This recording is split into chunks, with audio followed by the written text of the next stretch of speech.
And Ruto told us, huwezi kujenga nchi ukiwa juu ya gari. So for him, he's so much concentrating on political expediency and focusing on his future in 2027. And that's why he's saying he's going to beat Honorable Kalonzo. We are not, for heaven's sake and for God's sake, we are not in 2027. The quicker the Mount Kenya realizes that their future is not in Rigathi, that if they follow Rigathi, they are going to go to political oblivion and they are going to be buried together with Rigathi. They are going to reorganize themselves. They must understand that Rigathi is a casket, is a political casket that will take them to the grave. If we are not careful, even the flies are not that dull. They never follow the casket to the grave. The Azimio Brigade is constituted of Democrats. People who have fought for democracy in this country, people who have fought for the rule of law in this country, people who have fought for change in this country, as opposed to the other side.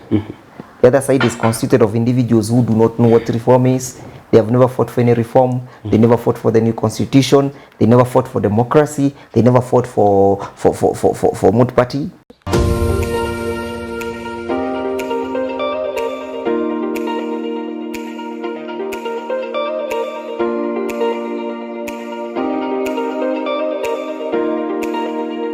What a glorious moment to have you on board on yet another edition of Siasa Brigade, your go-to point for the most comprehensive coverage on matters, politics and governance here in Kenya and across the globe.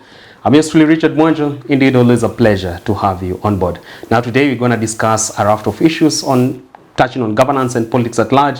But who better to unpack these conditions with me than the renowned public scholar and the firebrand advocate of the High Court of Kenya, that is Mr. Endegwa.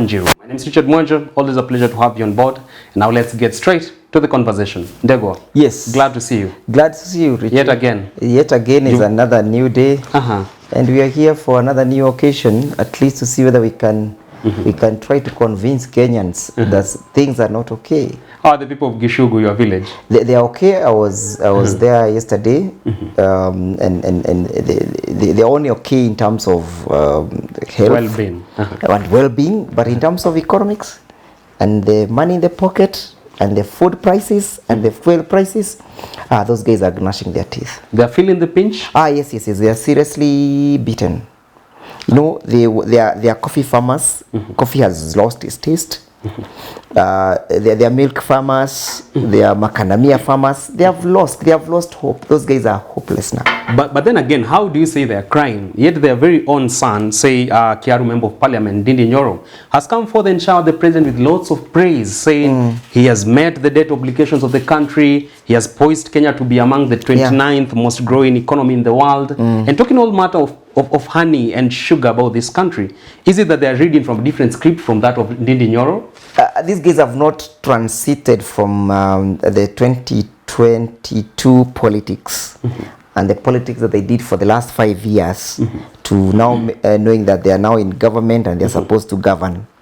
So for them, every day they speak is propaganda and unfounded truth.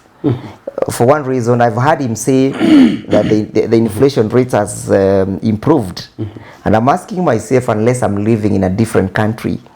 Last year, the dollar was exchanging, I think, at 120. Today we are at 150. What else can inform better the performance of our shilling than the forex? If you want to know anything, check the forex. I have heard him say that the economy is, I think, rated 29th. The other day, it said the people, I think, called Boomerang or something, they said that the Nairobi Stock Exchange is the worst performing stock market in the world. Regionally. In the world.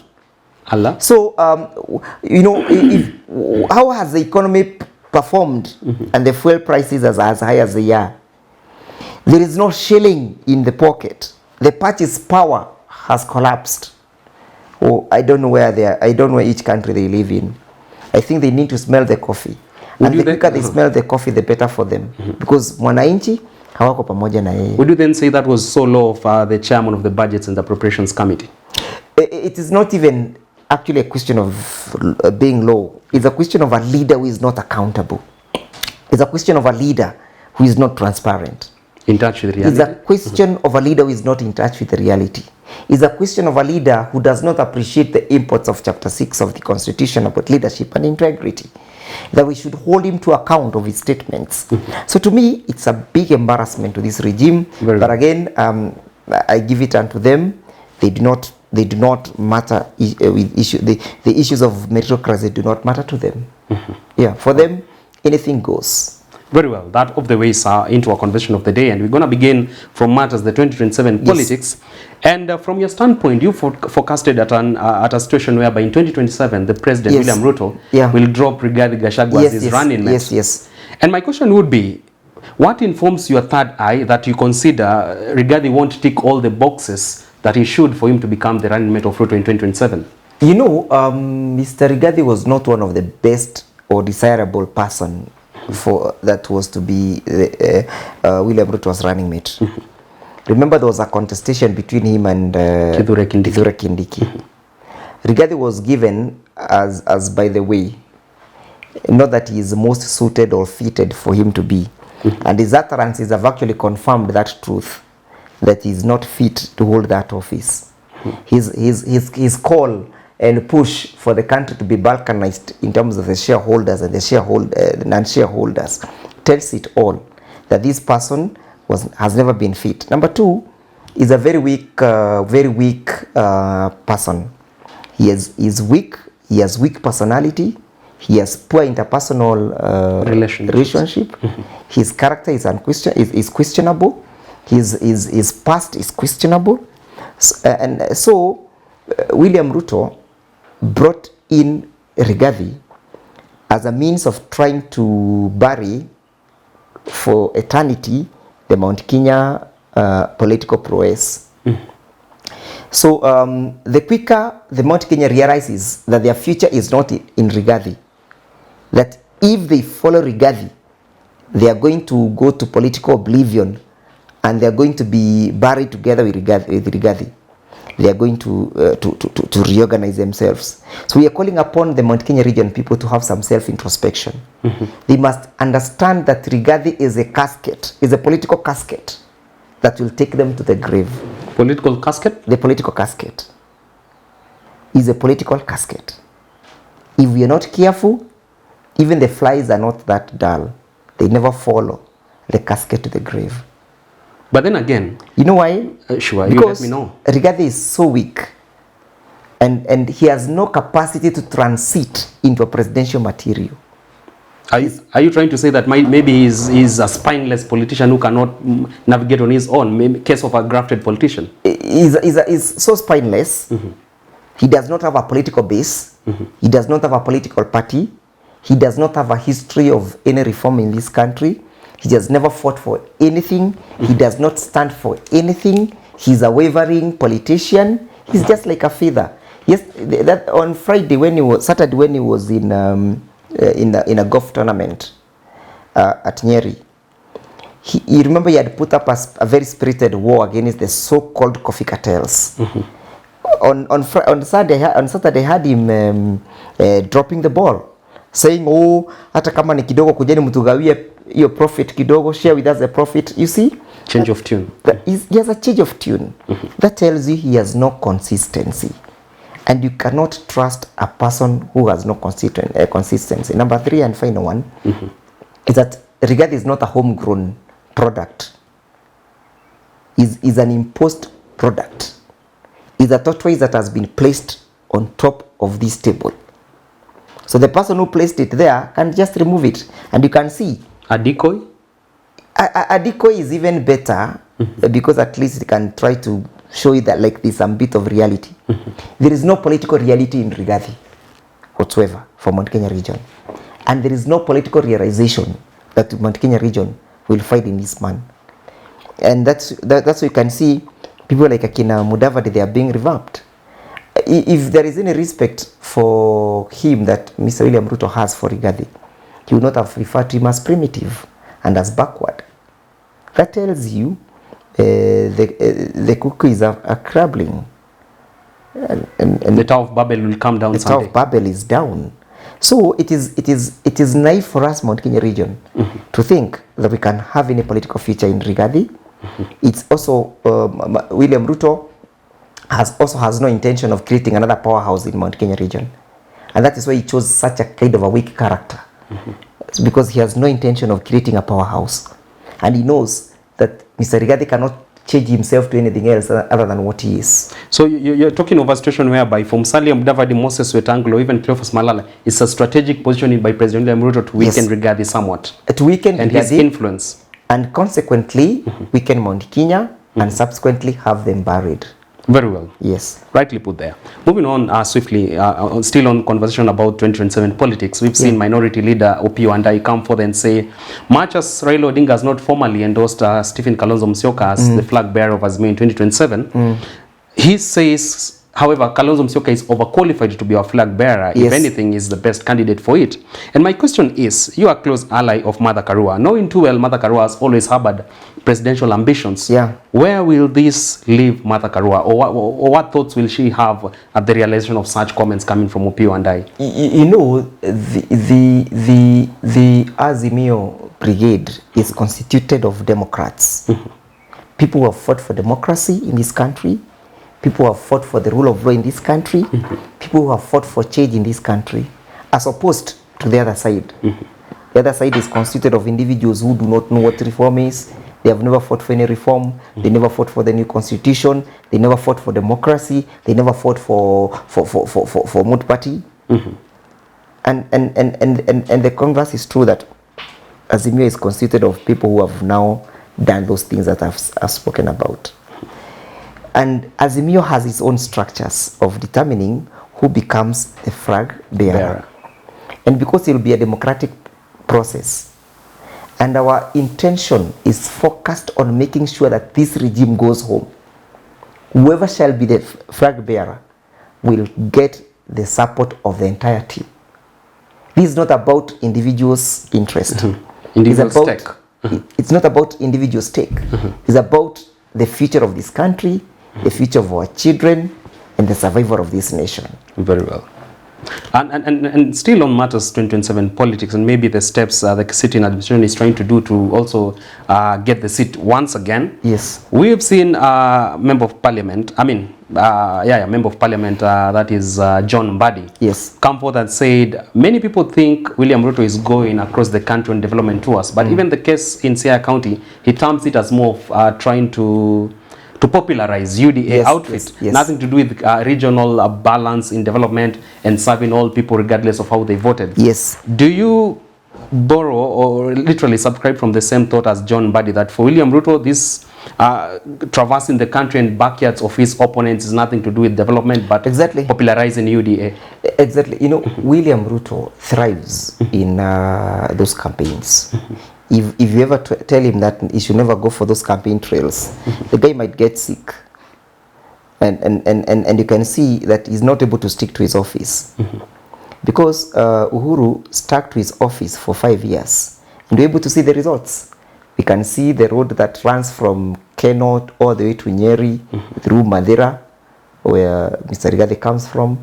You can see the expressway. We can see the SGR. We can see the Uhuru, MV Uhuru, which Mr. William Ruto was launching the other day. You can see the Lamu port that was now under construction.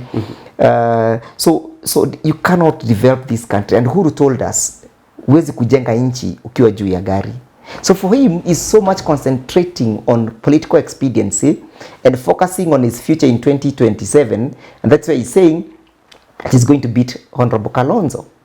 We are not, for heaven's sake and for God's sake, we are not in 2027. We are in 2023, where you've already failed Kenyans. You heard Mr. Rigathi saying, oh, I want to consolidate all the 13% that remained because I want to give William Ruto 100% for Mount Kenya votes in 2027. I mean, we are not in 2027.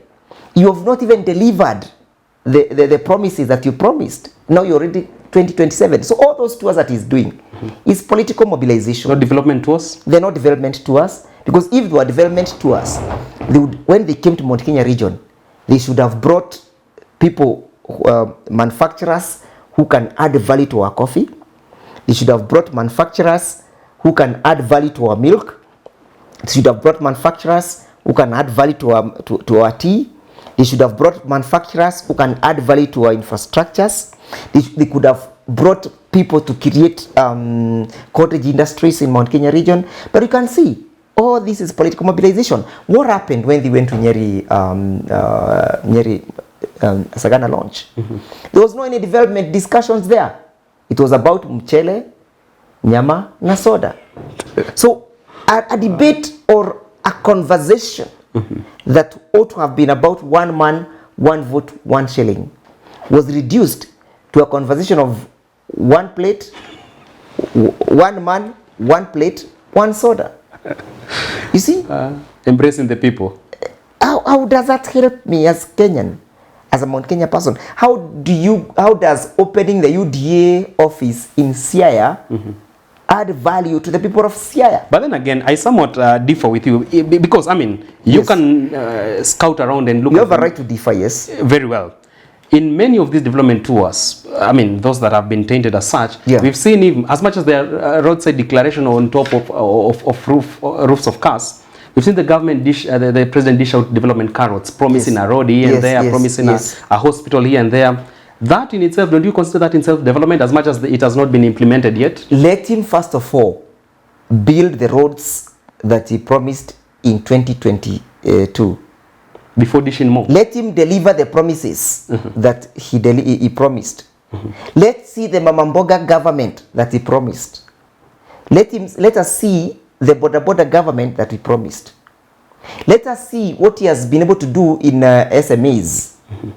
Before you make further promises, at least do what the little that you can. And that is why Ole Sapit, the Archbishop of Mount Kenya, of ACK, and that's my Archbishop, said that perhaps it's time for us to do some bit of introspection and come to the reality that it's a high time we prioritize issues.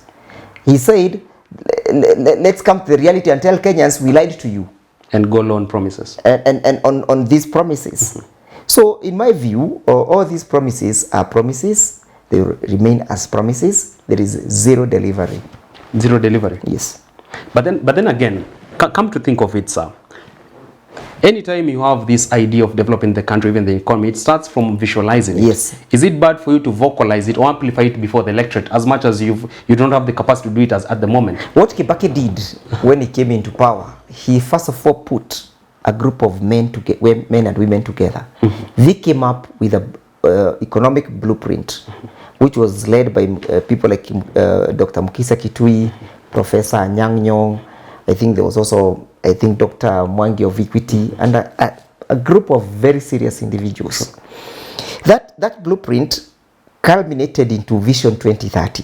Mugo Kibati. Yeah, Vision 2030 gave this country the political, economic, and social compass. So we all knew where the cardinal point was. It was all at 2030. This guy has completely abandoned that vision. For him is running helter-skelter, left, right, and center, making promises outside a document that can become the point of reference. Very well. So let him narrow down on a particular issue, and we see how far he can deliver. Remember, he had his, or he has, I don't know whether he still holds that dream of the affordable housing. He is even going to open affordable housing in a small town in our village, like Kenyaga town. Kenyaga town hosts about less than 1,000 people every day. And it's a home of about 1,000 residents. You are coming to do affordable housings there. You have not sparked anything in manufacturing engagement that will attract people to Kenyaga town or Kenyaga market and attract investors into that area. Yet you're doing affordable housing.